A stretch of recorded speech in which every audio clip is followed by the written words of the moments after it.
Karibu.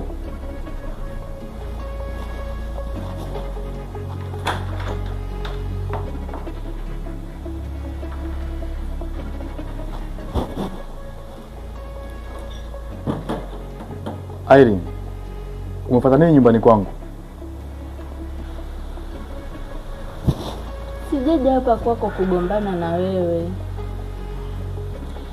ila kifungo ulichonifunga kimenifanya nijue kosa langu. Johnson, naomba turudiane tena na unisamehe.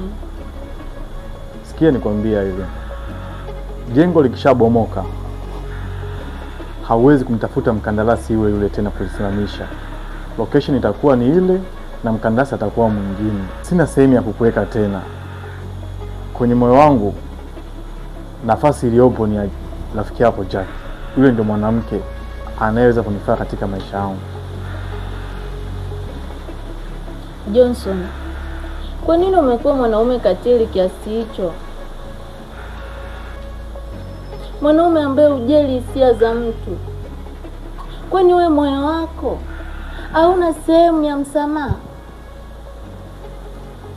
Irene, hongera sana kwa kujifunza.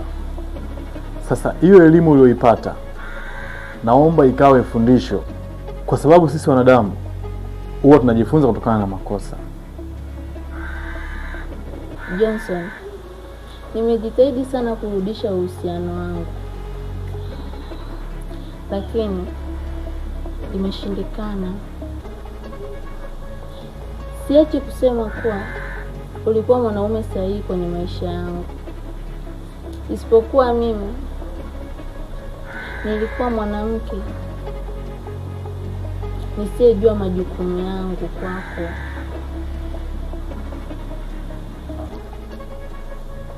Sina budi kukubali kuwa rafiki yangu kwa sasa hivi ndio shemeji yangu tena. Ila sawa, nashukuru. Asante.